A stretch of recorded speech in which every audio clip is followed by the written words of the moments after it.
A finales de los años 70 y comienzos de los 80, una nueva generación de escritores y dibujantes cambiaron las reglas. Ya no bastaba con que los superhéroes tuviesen conflictos, ahora eran psicóticos. Era la hora de sacudir las cosas y ponerse escueto y crudo. En los años finales de la Guerra Fría, la inflación era elevada. La posibilidad de la destrucción global estaba siempre presente, y la industria de las historietas buscaba su lugar en el mundo. Todas esas cosas hacían que la gente se preguntara ¿a dónde va el mundo? Y eso se reflejaba en los superhéroes.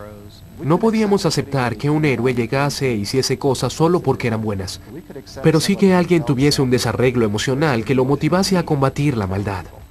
Y lo aceptábamos con violencia, y lo aceptábamos con ironía.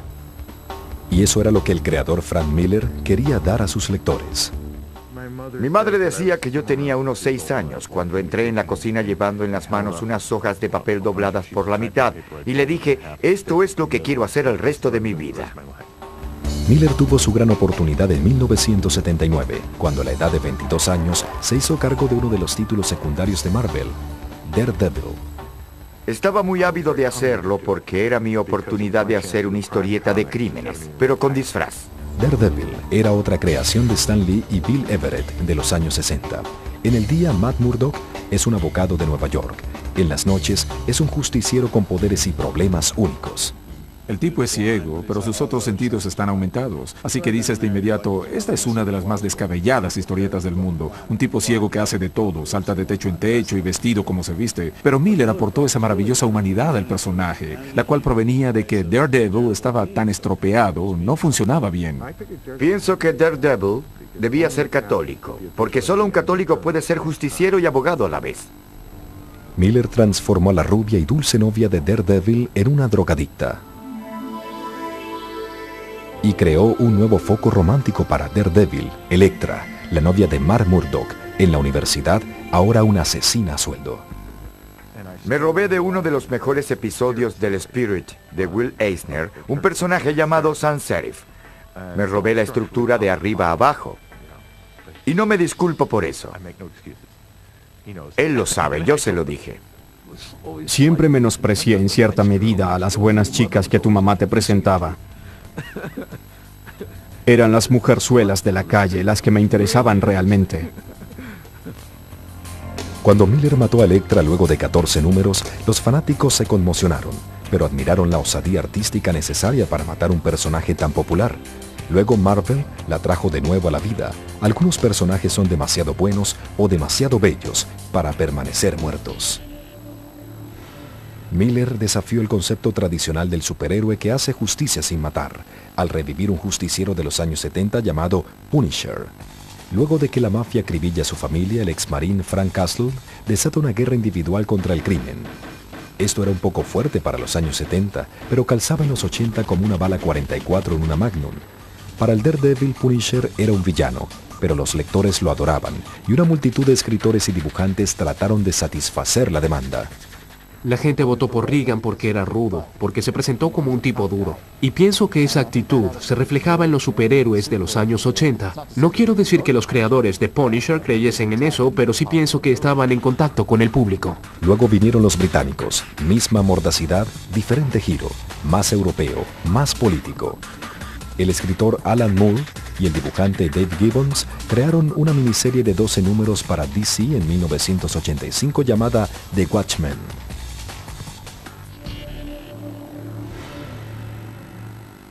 Alan Moore dijo que estaba decidido no solo a destruir el concepto de los superhéroes, sino de los héroes en general, porque son personas a las que confías tu vida, y nadie debe hacer eso. Solo necesitas confiar en ti.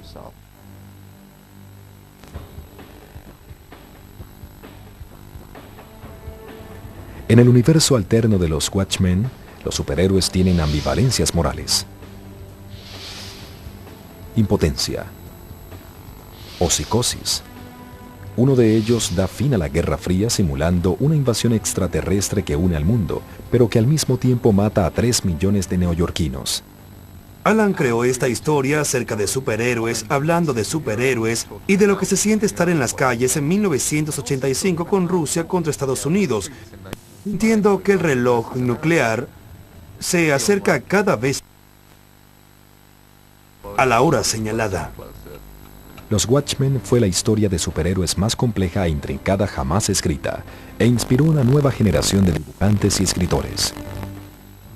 Casi todos los que estaban metidos en historietas vieron las pruebas de Watchmen. Nos reunimos a jugar póker o en fiestas y comentábamos, ¡wow! ¿Cómo diablos hizo eso? Y te ibas a lo que habías hecho esa semana y lo volvías trizas y te decías, no, puedo hacer mucho más. Incluso Frank Miller sintió que podía hacer más. Su siguiente proyecto, una fantasía del futuro en 4 entregas, El regreso del Caballero Negro, enfrenta a un envejecido Batman contra enemigos psicóticos y una sociedad corrupta.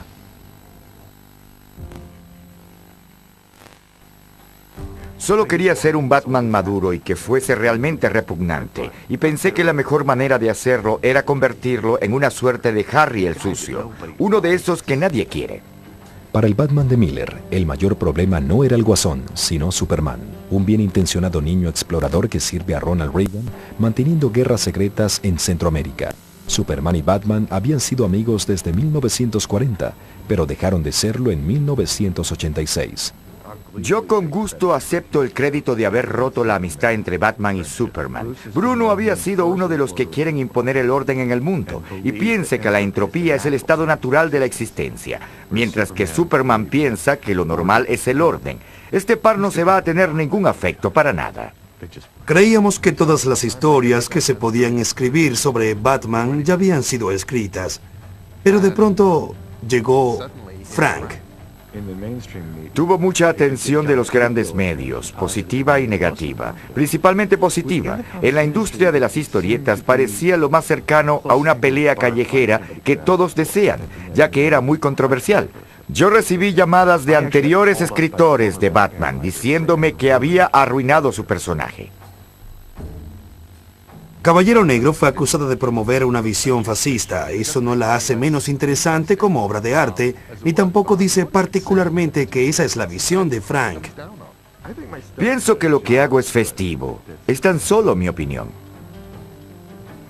Los Watchmen y Batman, el regreso del Caballero Negro, fueron los dos momentos cruciales de las últimas 3 décadas. Pienso que fue algo bueno y algo malo. Pienso que, aunque la inocencia tradicional de los superhéroes salió del mercado en ese momento.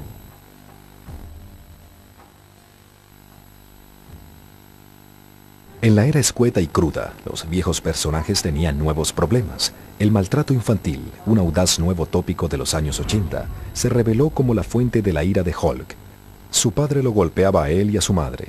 Otros héroes se hicieron adictos a la bebida.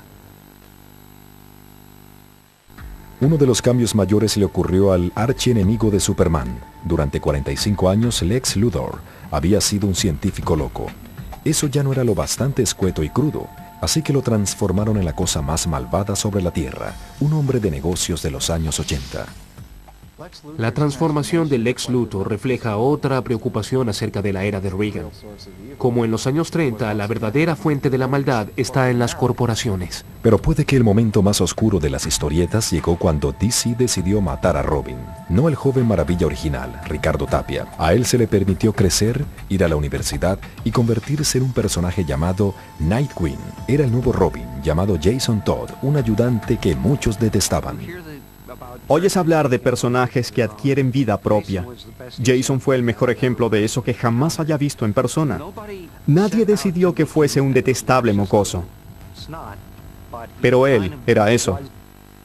En 1988, el bufonesco enemigo de Batman, el Guasón, capturó a Jason. Lo golpeó hasta el cansancio e hizo estallar una bomba. DC dejó su destino en manos de los lectores. Si llamaban a un número telefónico dado, sobrevivía a la explosión. Si llamaban a otro, el chico no sobrevivía. Y esperamos. DC recibió 10.614 llamadas. El veredicto, la muerte, por 72 votos. Cuando los grandes medios se enteraron de eso, estaban indignados. Pienso que la mayoría de la gente pensó que era Ricardo Tapia. La gente tenía un vínculo emocional con Robin, aunque no hubiesen visto una historieta en 20 años. Yo usaba un pequeño emblema de Batman en mi chaqueta. Fui a un deli en la Quinta Avenida a comprar un emparedado de atún y un hombre se fijó en él y me preguntó quién era yo. Le dije que yo publicaba Batman. Y él replicó, oigan, este es el sujeto que mató a Robin. Batman luego encontró un tercer Robin, un buen chico llamado Tim Drake, que fue aceptado por los fans. Pero la muerte de Jason Todd continúa acechando a Batman y a Denny O'Neil. Yo pensaba que me dedicaba a escribir y publicar ficción. Me di cuenta de que no. El editor de Batman y el editor de Superman son más que eso. Somos los guardianes del folclore. Los años 80 cerraron con el estreno de la película Batman de Tim Burton. La película parecía abrir una nueva era para los superhéroes, pero en poco tiempo surgieron grandes problemas. Apareció la triste, horrible y penosa fiebre de los coleccionistas que por segunda vez puso a las historietas muy cerca de su aniquilación.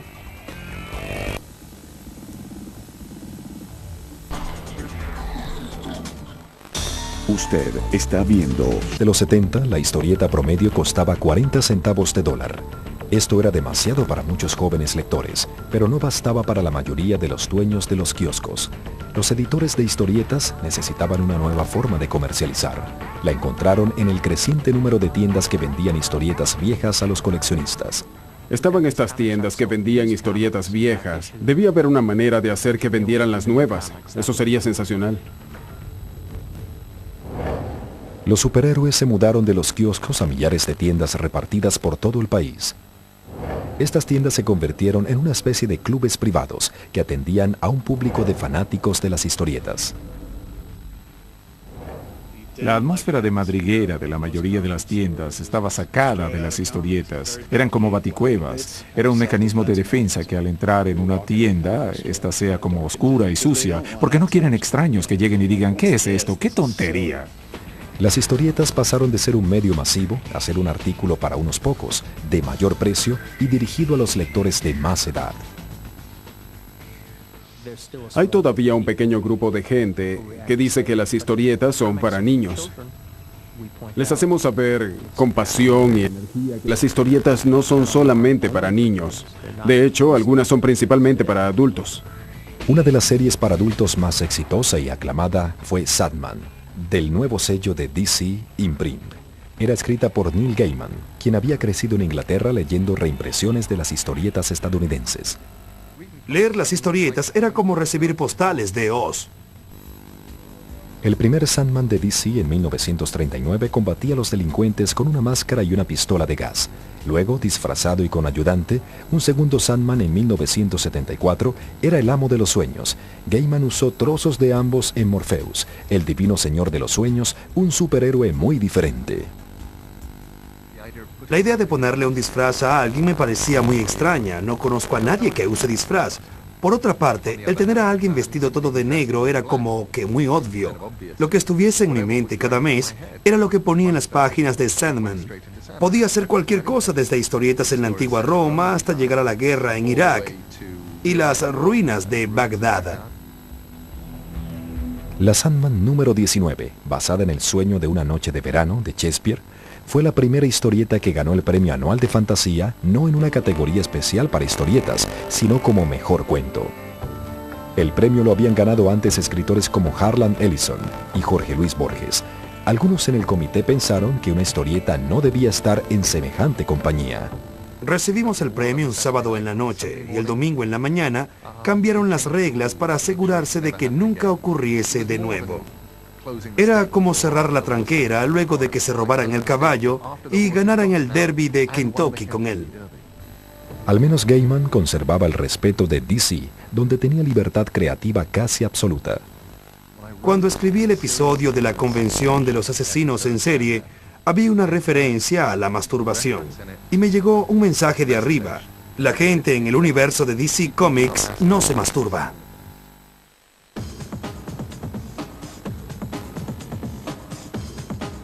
En los años siguientes, las historietas, al igual que el cine y la televisión, se abrieron al sexo.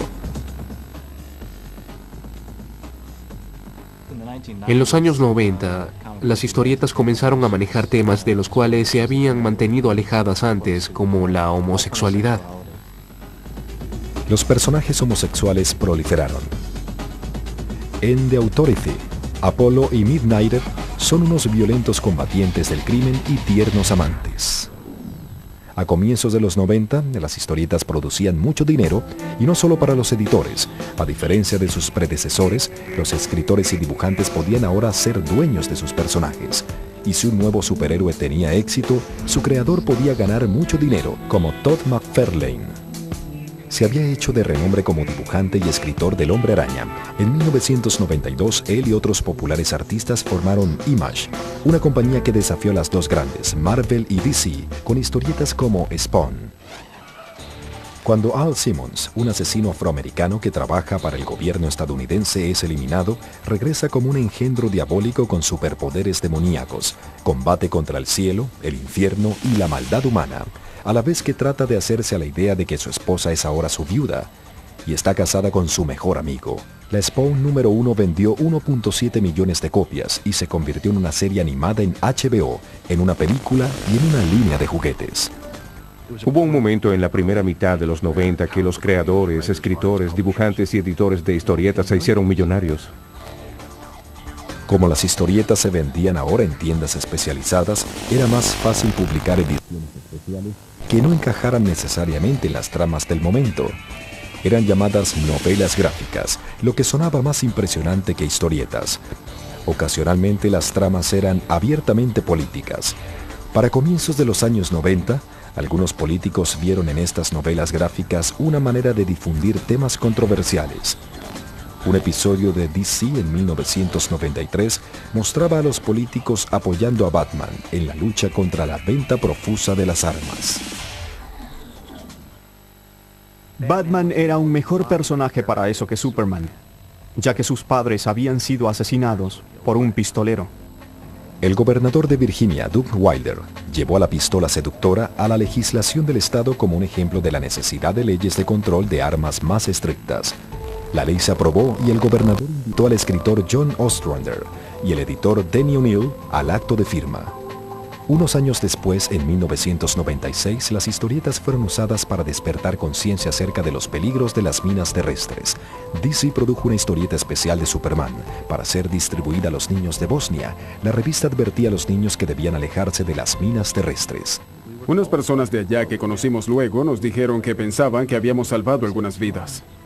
Batman también se unió a la campaña, con una edición especial escrita por Denny O'Neil llamada Batman Muerte de Inocentes. Batman trata de salvar a una niña cuyo padre ha muerto por la explosión de una mina y está a punto de lograrlo. Cuando la niña ve un objeto brillante, lo recoge y muere. Batman no puede evitar la muerte de la niña. Algunos activistas antiminas tenían la esperanza de usar la novela gráfica como arma en una campaña para instar al Senado a firmar un tratado prohibiendo las minas, pero el tratado no fue aprobado en el Senado. Puede que los superhéroes hayan perdido algunas batallas en la política, pero casi fueron aniquilados por los altibajos económicos de su propia industria. A comienzos de los años 90, el negocio se expandió porque los compradores los veían como inversiones. Llegó un torrente de especuladores, personas que no eran lectores, sino que las compraban como inversión. Había artículos en los periódicos que decían, las historietas eran una mejor inversión que la bolsa. Las tiendas subían el precio de historietas que apenas tenían unas semanas y las vendían por mucho más que el precio marcado. Los especuladores confiaban que algún día valdrían tanto como las coleccionables de los años 40. Y luego la avaricia llegó a los editores y empezamos a producir revistas con diferentes portadas y ediciones especiales. Las ventas se elevaron hasta el cielo y más allá. Algunas revistas vendían 6 millones de ejemplares y había solo 500,000 de lectores. Pero este 500,000 compraba 2, 3 y 4 ejemplares de la misma revista. Y como compraban tantas, los editores imprimían más y más ejemplares. Había muchos adultos y muchos niños que pensaban que se harían ricos o que pagarían su universidad con estas historietas. La única razón por la que las viejas historietas eran valiosas es porque eran escasas. Nadie paga mucho dinero por algo que se consigue en cualquier parte. Hubo un exceso de oferta. Cuando los fanáticos intentaron vender las revistas y vieron que no se vendían, dejaron de comprar varios ejemplares y de pronto los editores tenían tirajes excesivos. Tuvimos una caída de la cual todavía no nos hemos recuperado. Después de 1993, miles de tiendas cerraron. Centenares de creadores perdieron sus trabajos. Para 1996, Marvel cayó en bancarrota. Las ventas mensuales cayeron de 48 a 7 millones. Las historietas casi murieron. Para empeorar las cosas, la nueva generación de lectores potenciales tenía otras distracciones, la Internet y los juegos electrónicos. La industria dio tumbos durante el final de los años 90, haciendo eventos llamativos como la boda de Superman y Luisa Lane y la elección de Luthor como presidente. Los superhéroes pasaban su vida casi siempre en la fantasía, hasta que el mundo real irrumpió en una mañana de septiembre. Nueva York es el escenario de todas nuestras revistas. Teníamos algo que hacer.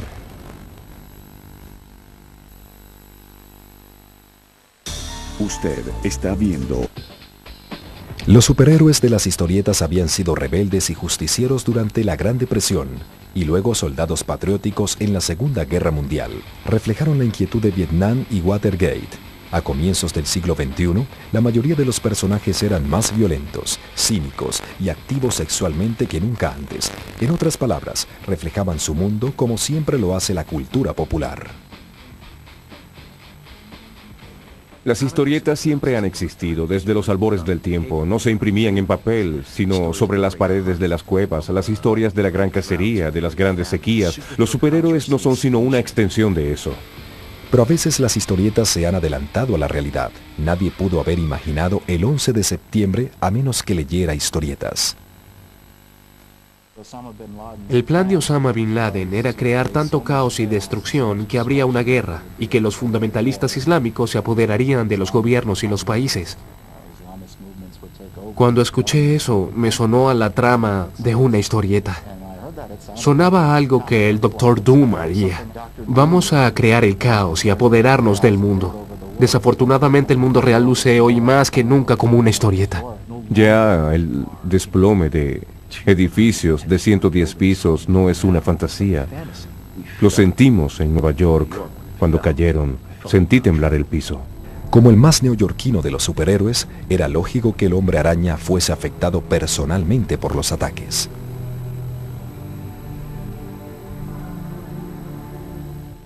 Este dibujo del hombre araña observando el lugar del ataque es apremiante, es emotivo, nos representa a todos nosotros. El 11 de septiembre, Frank Miller estaba a la mitad de la segunda parte del retorno del Caballero Negro. Yo había hecho que un batimóvil volador se estrellase contra un edificio y volado la mitad de Metrópolis. Así que fue un momento incómodo para mí y para DC Comics, porque mientras dibujaba esta historia asimilaba lo del World Trade Center en mi casa de Manhattan. Y no podía ignorarlo, y la única forma que encontré fue hacer que Superman encontrara en las ruinas de Metrópolis un mechón de Luisa Lane y descubriera que el amor de su vida había muerto. Y luego seguir adelante. Marvel, DC, Dark Horse e Image sacaron ediciones conmemorativas que recaudaron millones de dólares para las víctimas del 11 de septiembre y sus familias. Jim Sterango creó un afiche solicitando donaciones que recordaba los gloriosos días de la Segunda Guerra Mundial, donde los superhéroes estaban unidos con fervor contra un enemigo común. Las historietas del siglo XXI no tendrían nada de eso. Pienso que sería muy cursi y también de mal gusto el tener un personaje golpeando a un musulmán diciéndole "vamos por ti". No, creo que eso no funcionaría hoy. El trabajo de un superhéroe no es llorar los muertos, es combatir el mal. Y si tu nombre es el Capitán América y tu país es atacado, tienes que hacer algo. Era el supervillano del mes que el Capitán América combatiría, y ahora las tramas del Capitán América son mucho más comprometidas. Se enfrenta al terrorismo en casa, en el exterior, lo que hace las tramas más comprometidas. Y aún así el Capitán América sospecha que su propio gobierno esconde información acerca del envío de armas a los terroristas. El veterano de la Segunda Guerra Mundial se atormenta también por los paralelismos entre el 11 de septiembre y el bombardeo aliado a Dresden. Ese tipo de complejidades políticas usualmente se pierde en acción cuando los superhéroes abandonan la página impresa y van a los grandes medios. Las aventuras de los superhéroes a menudo son simplificadas al llevarlas a la televisión y los juegos. No obstante, con la caída en las ventas, esos canales pueden ser la mejor esperanza para su continua existencia en el mercado. Cada uno de los jefes de los principales estudios y cadenas de televisión mira las historietas para encontrar un nuevo éxito comercial. Pero hacer una buena película de superhéroes es más difícil de lo que parece. He visto Batman, he visto Superman, he visto Daredevil.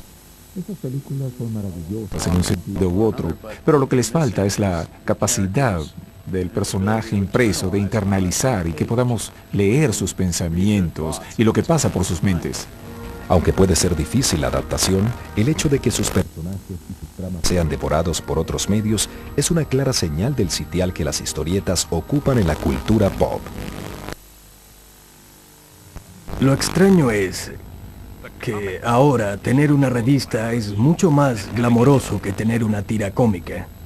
Los que trabajamos en historietas sentíamos que estábamos en un medio que era despreciado como arte, y de hecho lo era. Ahora estamos en la cima de su aceptación como una expresión artística. Pero el respeto que las historietas reciben hoy puede ser tardío para los superhéroes.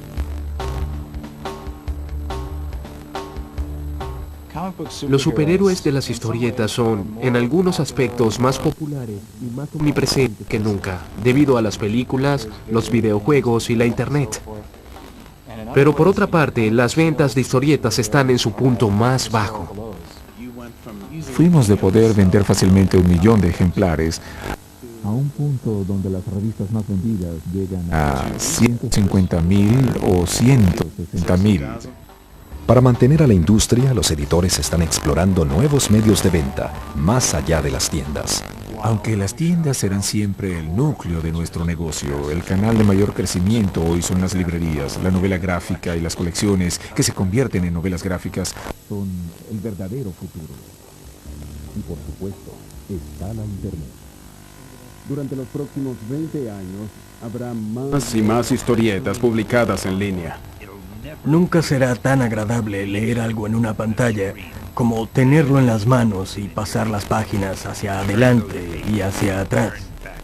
Todos adoramos el papel, no me malinterprete. Pero pienso que la historieta electrónica es el futuro. Eso pienso. ¿Serán los superhéroes parte de ese futuro? Los que tienen resultados son arquetípicos, hechos por personas que creen y les importa. Batman estará con nosotros dentro de 100 años. Veo un gran futuro para los trajes elásticos, precisamente porque es el género que fue creado por las historietas. Los escritores y dibujantes de historietas están haciendo lo mismo que aquellos James Arjoneses hicieron en las cavernas del Lascaux. Usamos una trama para crear un contexto para la vida. En un día muy bueno, y no hay muchos de esos, se convierte en un arte. En un día corriente es un escape. Los superhéroes perduran porque representan creencias básicas de los estadounidenses. Que hay que elegir entre el bien y el mal, y que los individuos pueden marcar la diferencia en la sociedad y en la historia.